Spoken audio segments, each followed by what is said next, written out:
Well, coming up next, speaking of horrible booking, remember I praised, you weren't a big fan, but I thought it was much better than the normal offering from this program. Last week, Eddie Kingston had a single match with Lance Archer. And it was one-on-one, and they laid the shit in, and Kingston sold, and Archer looked like a beast, and it looked like a fight, etc.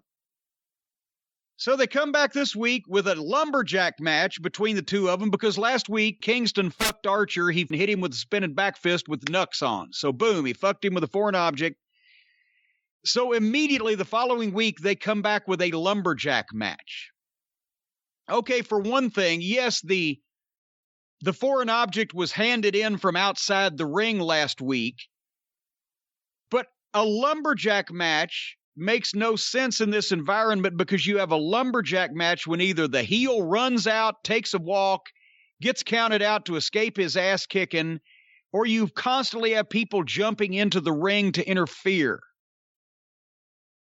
So this way you have a lumberjack match, you keep the people in the ring, and nobody except the lumberjacks can get into the ring because they're there to keep them out.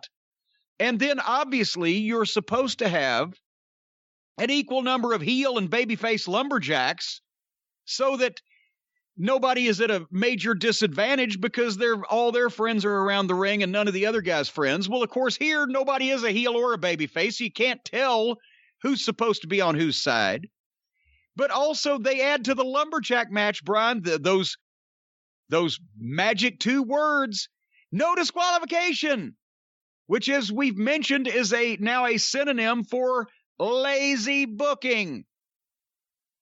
Why does a lumberjack match also have to be no disqualification? Well, hey, hold on. You want to talk lazy booking? And first of all, going back to that previous segment, remember last week when we reviewed Royal Rumble, I said, I'm sick of handcuffs in wrestling. It's being done too much. Then Miro gets handcuffed to the bottom rope without even knowing it. Without knowing it. But didn't we just see a lumberjack match on AEW recently?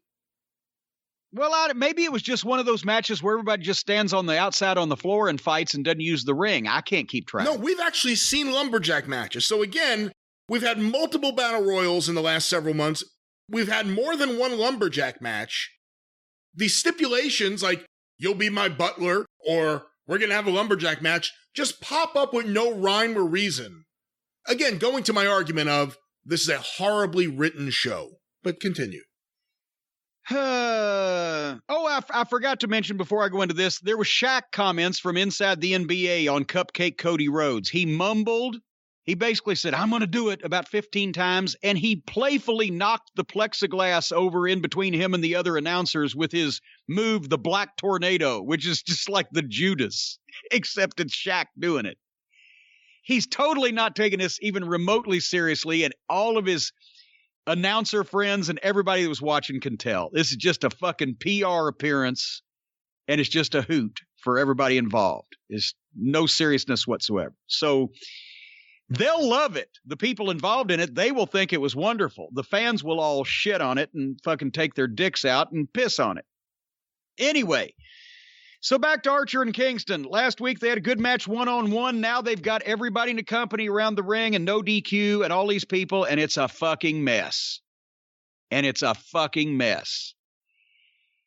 they don't create the magic 2 weeks in a row. At one point, the bunny jumps in the ring on Lance Archer's back in front of the referee, but it's no DQ. And then Kingston backfists him while she's on his fucking back. Jake, out of nowhere, the camera missed the setup of this too, just comes from nowhere and decks Angelico and falls on top of him. Fell. He fucking either nailed him or was trying to hit him with a short clothesline, and when the guy took the bump, Jake stumbled over and fell on top of this fucking guy. Jim Ross's comment was, quote, "Is this an insane asylum?" No. Reason why is you have to get a fucking medical professional to treat you and admit you. And apparently no medical professionals have ever treated these people. Kingston at one point told all of his stooges at ringside to bring the fucking table in and grabbed the referee and pointed him at the other guys on the other side of the ring who were going, no, look the other way, while they're setting a table up 10 feet behind the referee's back. And by the way, as soon as as soon as the match started, all the heels had just jerked Archer out and kicked the shit out of him. But when Kingston hit the floor, he attacked the baby faces.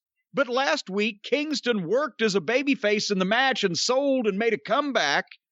And fucking Archer got heat on him until the finish when Kingston took a foreign object and knocked Archer out. He became the heel and Archer was the babyface. But now none of the baby faces are doing anything to help anybody here, whereas the heels are blatantly interfering willy-nilly. At one point, Lance Archer just dove on everybody because, of course, you should do a dive. How did running across the ring and diving over the top rope onto everybody out on the floor help him in his quest to win that match? It made no sense. They went to a break within first 2 minutes of this. The break was the best part of it. Then they came back and they did some of the things that I was just mentioning, get the table and blah, blah, blah. Everybody started doing spots behind the referee's back, and then they just roll out. And then finally, Lance Archer hit his fucking finish and beat Kingston to get his win back. So now they're just 50-50, and it's a bunch of fucking heels really mad at each other anyway. And my only overriding thought on this was whoever put this fucking match together as an agent and or whoever booked it to begin with should probably be fucking castrated with a goddamn rusty saw blade. That's what they deserve. What'd you think? I mean, at this point in the show, I just didn't care anymore.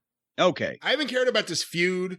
When all of a sudden it's a random lumberjack match for a feud I don't care about, I really didn't care. And I'm going to reiterate once again, a really poorly put together wrestling program, AEW Dynamite is, on a regular basis, despite some great matches and personalities that wrestling fans like. It's a badly put together show. If Herb Abrams had Jushin Liger versus Owen Hart on his show, it would be a great match. It would still be a shitty show.